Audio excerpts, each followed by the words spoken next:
Um, but yeah, Great. So I did make us live, but I'm gonna edit it so we can do whatever we want to do. But what I would suggest, are you ready to just jump in?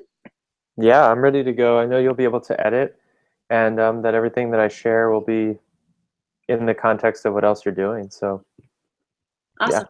yeah. So the first thing, just if you want to like say hey to this room of amazing visionaries who've all been holding this vision, and just introduce yourself, who you are, and the work that you're doing right now that brings you to this conversation. All right. Yeah, great.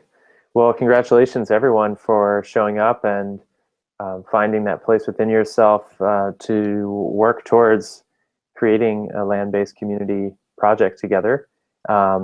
I just have a feeling that there's already so much, just gathered there.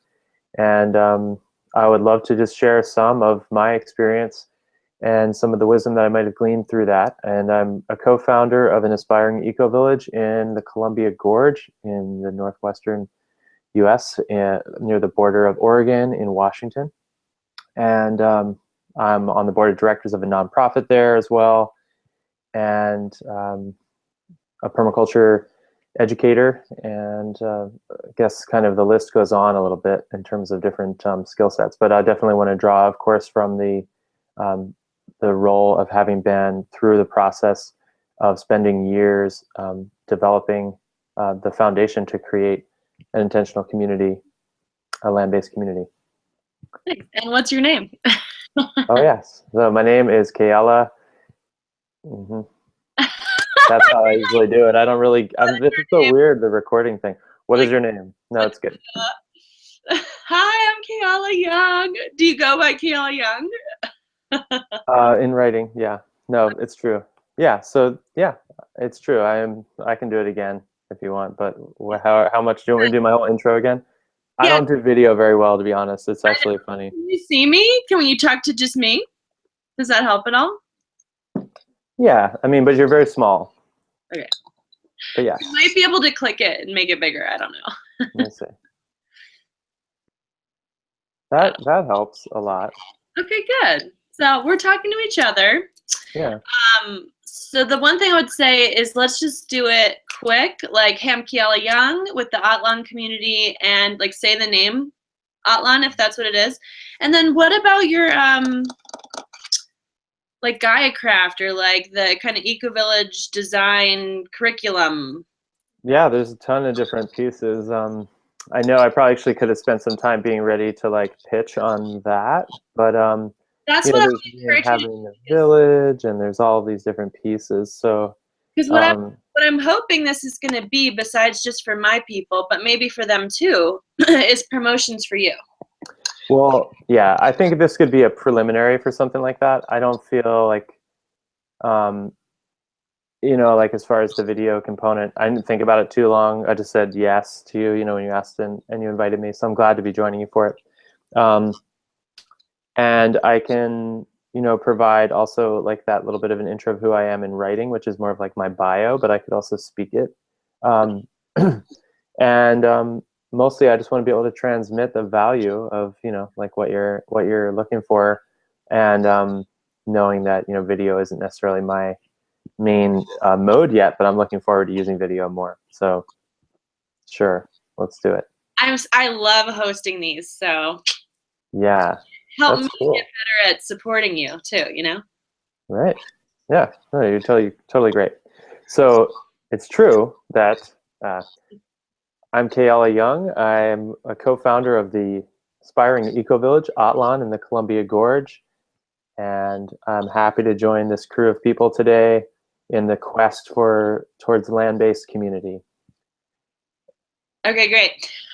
So what advice do you have for this group of people? We're at all different stages. Some of us haven't, this is our first time really coming and taking this seriously. Some people have land already. What kind of Mhm. advice do you have for us in our attempt to come together and explore collaboration? Yeah, I think some of the most important work, and you've already addressed it, I think, by talking about the vertical orientation, being tuned into ourselves and how we're going to be in the world and how we source ourselves.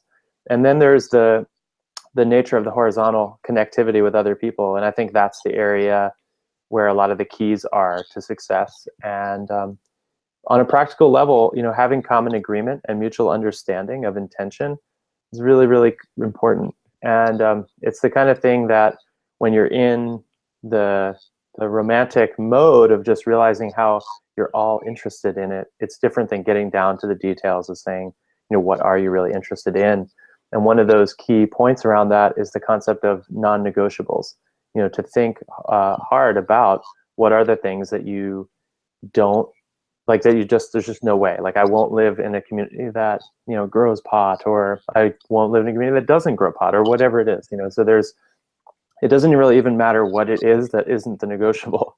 It's just a matter of being able to communicate it up front. And the process is a discovery. Sometimes people don't know until they're having the experience, and that's the another important piece, which is just knowing that it's a lifelong process, and the commitment to learning is, it's always yes and.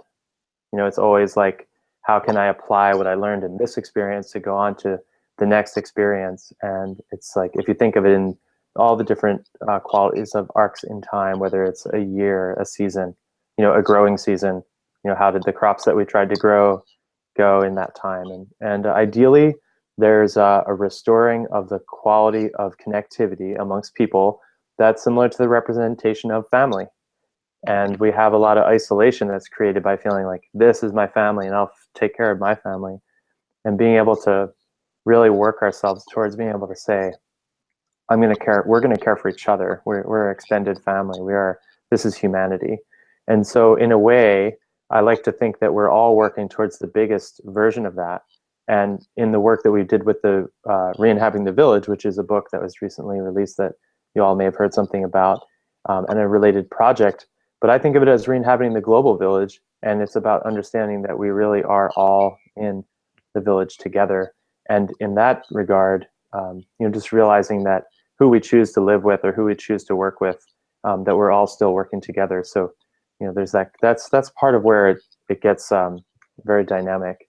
It might help me to understand a little bit more what you guys have been focusing on in terms of land-based projects. Are you looking at a few specific pieces of land as a group, or how are the folks that are assembled coming together on that? It's today. This is our very first day, Mhm. so it's sort of emergent based on who comes. And I think that it's a both and, for sure, that there's definitely some people in the room who have property. Mhm. And then there's definitely people in the room who, just have a dream. And so the vision of us coming together here is really to explore, are there people with land who are looking for people with the vision? Mhm. And could these people come together and weave, Mhm. And Yeah. like, there's some people who have a vision for a healing center and some people who have a vision for a school that has a healing element to it. Can we bring these groups together? Because both feel stretched to be able to create this one place. Can we create this one place that has these multiple diverse sort of impacts and focuses? Yeah, that's It's great. really very first conversation for that. Mhm. You said something Okay. really brilliant yesterday about that I think was just so deep, and I think it's such an important thing for us all to remember in everything that we're creating, about just how important it is to get really clear on the what. Kind of like what you said Mhm. before about the non-negotiables, Mhm. because that the how of this process is often really emergent. And I wonder if you might want to just restate that and how that relates to this process and how we might approach this process today. Yeah, I mean, I think that that's similar. Well, I was felt called to share something else slightly different, and then let's see if we come back to that, if Oh, that's okay. It just sort of was coming up in that moment, but I'll just go with what's here. Um, there's the one thing that I really want to invite everyone is to not feel like we need to reinvent the wheel, and to realize how many other people are already actively looking, and that is the idea of being able to connect people together, and that's always been a dream. So many of us feel like that's our role in ways to help connect other people, and so there is a lot of energy going into understanding, how to connect people that might have land with other people who might have more of the vision, or even if we want to look at that guild model and really see what are the skill sets that each person is bringing and how do they match up together. And then, from a multidimensional perspective, being able to understand that the more clearly we know what roles and what ingredients and what people we need to have join us, the easier it will be for us to call them forth and call them in to joining us too.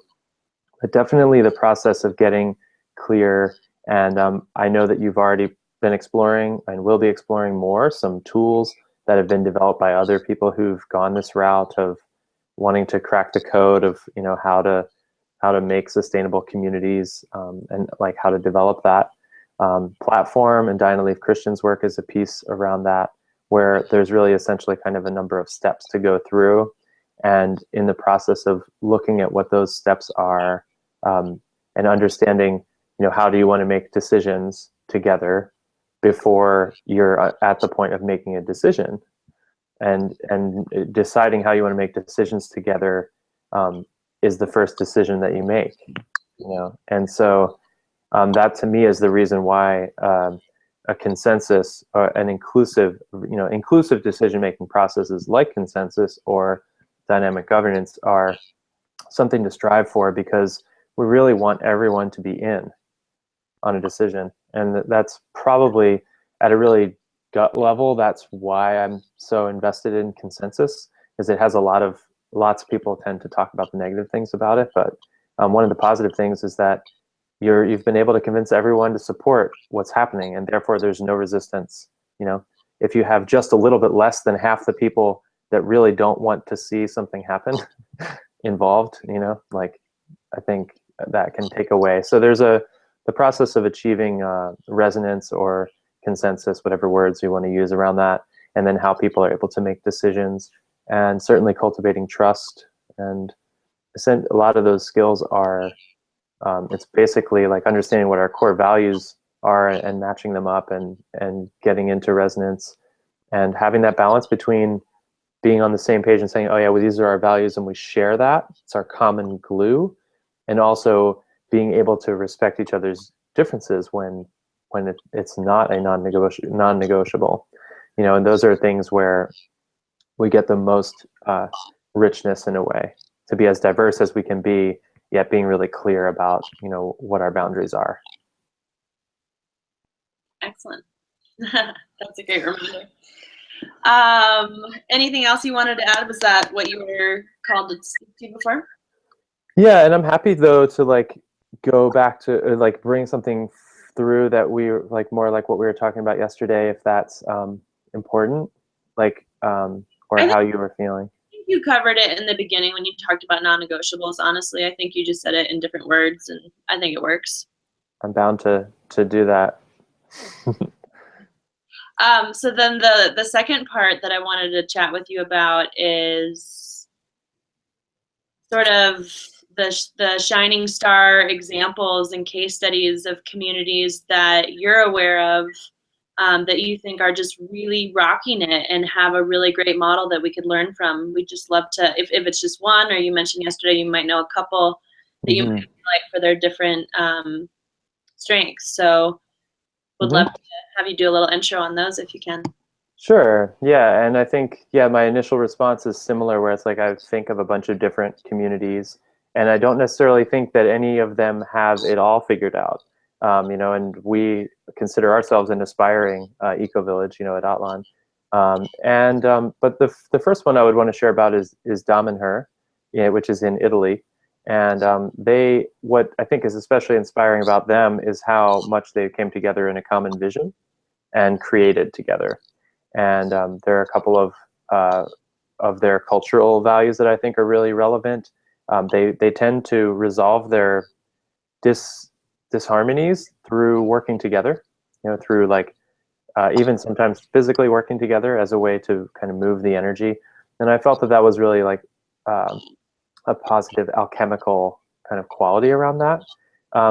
They're also really a positive expression of a community that's been able to capture the magic in a way of life, and or embody the magic of life, and create that sense of a sanctuary, in a special place. And I think that that's what we all have that longing for, that opportunity to do, is to create, whether we think of it as a sanctuary or a temple or not. And there they've made the temples of humankind, you know. But the quality of, you know, even without it being elaborate, the intention of creating sacred space, which I think is a really beautiful thing to come together for, you know, as a community. And so I use them as the example for that. And And they're oh, go ahead. like, what scale is Dom and her at? How many people? You know, I know that they have, it's sort of, it scales up. I'd have to look up to get the exact numbers. But what I know about them is that they have kind of a sort of closer in people who are more involved in the core of it. And then they have, you know, hundreds and thousands of other people who are involved that are, you know, less central to the project. So that's, you know, one of the reasons that I see a value in mentioning that very inspiring community. And closer to home, so to speak, in our background, OAUC, you know, Occidental Arts and Ecology Center, I think as a U.S. example, even though it varies, of course, from state to state, and we have different zoning and legal boundaries and different things to work with. But one of the things that they've done in particular is find a harmony of working with nonprofit and for-profit organizations, and then they have those working together. And so they're a really great example. And they've, of course, been a group that have moved into an educational model as well, and are doing, you know, regular education for other people who are interested. I know that program's evolving from what I understand, but as is the nature of things. So Occidental Arts and Ecology would be one.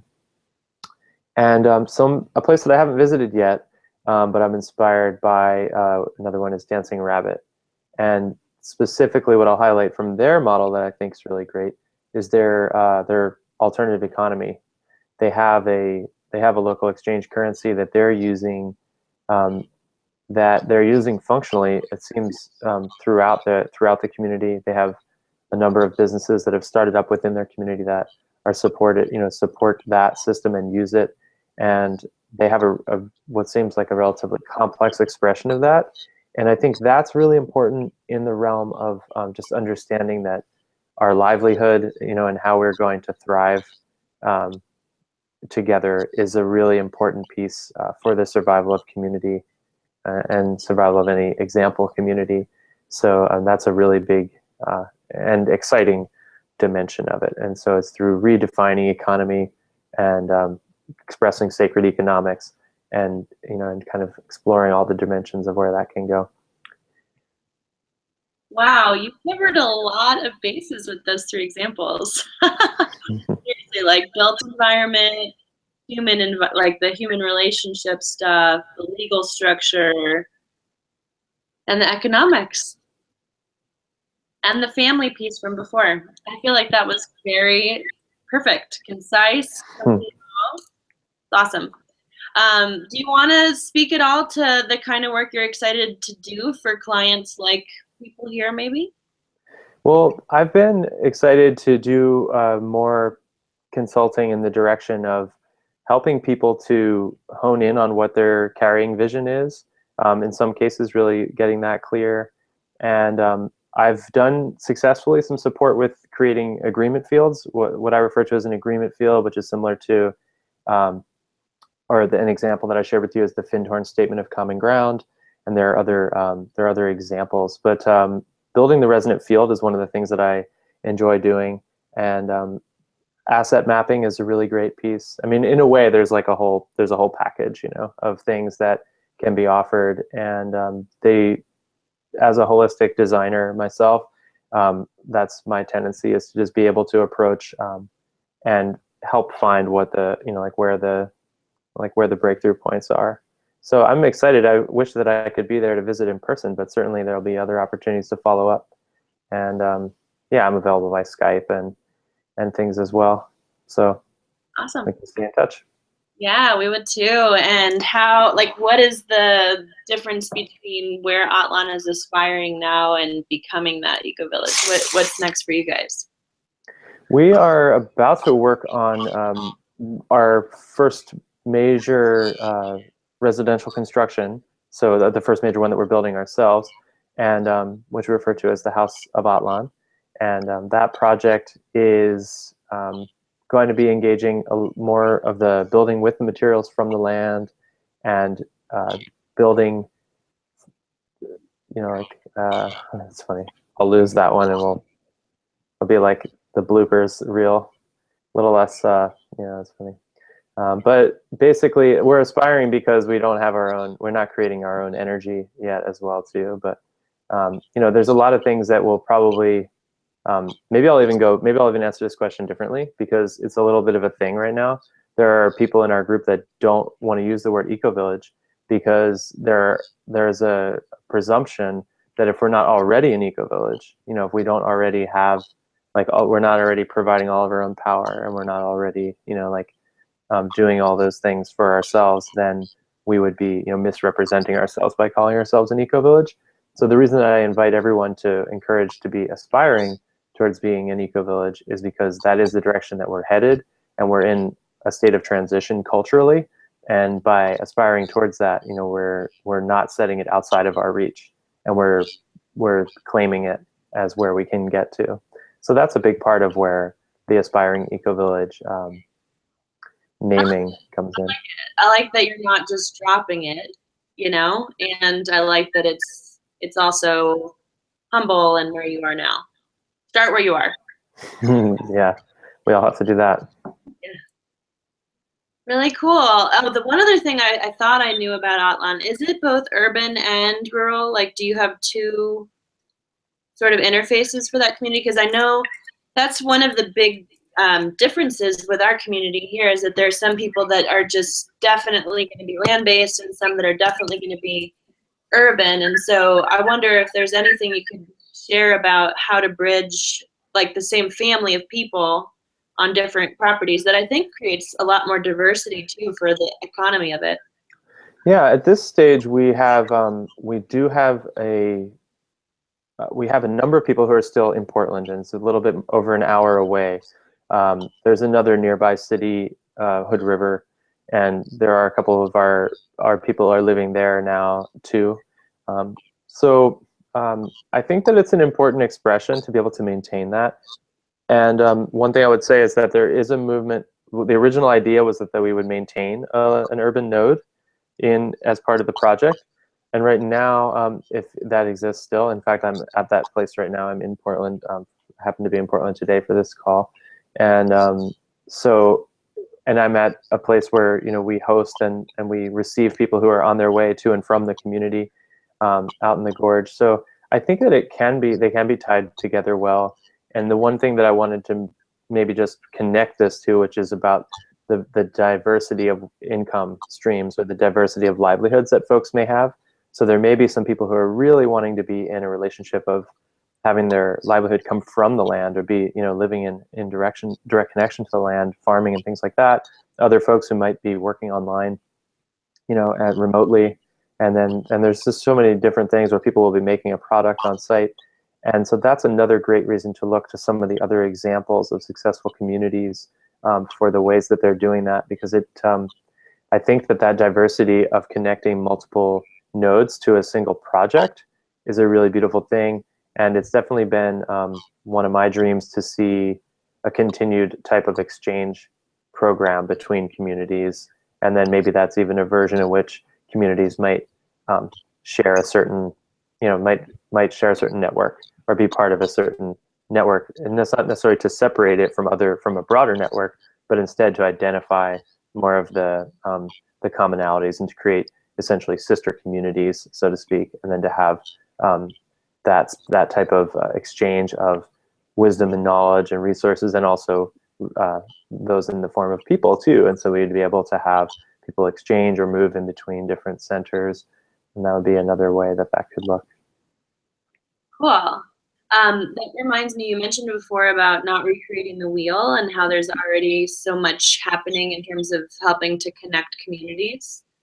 Can you speak a little bit to, like, if we don't want to recreate the wheel, what resources would you direct us to right now to be able to work with what's already happening and support that? Well, some of them I've already at least alluded to or mentioned to in a previous conversation, but and I don't want to be too redundant about Diana Leaf's work, because as we've already spoken, it's certainly not the extent of what's out there. However, it's a useful map to look at. And I sent a couple of other resources that way too, that are centered around creating collaborative community, or understanding, what are new patterns of the ways that people can be together. But on the other angle of how to look at not reinventing the wheel, it would be in any of those categories or in any of those expressions. So if we were saying we want to make decisions together that are, more organic, let's say, if we were saying we would like to we don't want it to feel too stuffy, like we're all taking a vote and then I'll say yay and nay and things like that. Like there might be this desire to do things your own way or our own way, but we should really look to understand what everyone else has gone through in the process. And I would say that decision making and ownership models are some of the ones where we let's reserve our creativity, for like the fine tuning. Like we don't have to build the whole thing from scratch, but once we take a model of saying, oh, I like this idea of dynamic governance and consent-based decisions that allow different sectors and groups within a larger group to have autonomy in how they decide and essentially report back to, the larger group. That once you have that idea, you can fine tune it quite a bit. But there might, we don't need to reinvent sociocracy or dynamic governance as it's known. Like we wouldn't necessarily need to reinvent that if we wanted to use that model. And then the other example, because Diana Leaf's work is centered around it a lot, is understanding what the failures have been of other communities, so that we can learn, especially from the mistakes of others, so that so that we don't find ourselves writing the same book, or making the same mistakes, right? So there's plenty of room for that creativity being one of my favorite permaculture principles, being the nature that creativity is a primary design constraint, and so if we're able to unhinge or kind of open up our creativity, then we expand a lot of our design potential in any situation. So it's always a good reminder. You're the best. Oh my God, I can't wait till you're ready to do a real one. Can I be your host? Yeah, let's do that. That would be really cool. And I'll even think about what I'm going to say beforehand a little bit. Yeah, that sounds good. And like have images that go with it that we can like pop in. I love that. And Right, that's right. You did invite me to send those too. It's partly I'm a little bit maxed out, but I'm not gonna have time by Sunday anyway. I mean, it's gonna be a blessing if I even just like get the clips that I want to get out of all these videos. But I think no matter what, this is super valuable for us to be doing this as like a pattern setting. yeah. We're setting a pattern, and it's not Absolutely. hard, right? Yeah. It's not hard. Like basically, Yeah. you're just having a conversation. No, it's awesome actually to realize how easy it is, and how knowing that people are into it, people value it. I know that I do. I mean, I learned that way, and I know that other people do too. So that's great. And you are good at doing the hosting thing, which is like kind of receiving the, being like, okay, great. So, like picking up the loop or whatever, and not just leaving it flat. Very good. Very good. And yeah, so that was fun. I'm glad I was able to join you. And in terms of the other resources and everything, I don't know if you want to, we can follow up before Sunday if you want, or, Oh, yeah. whatever. Did you say that? I think I'm going to stop the broadcast.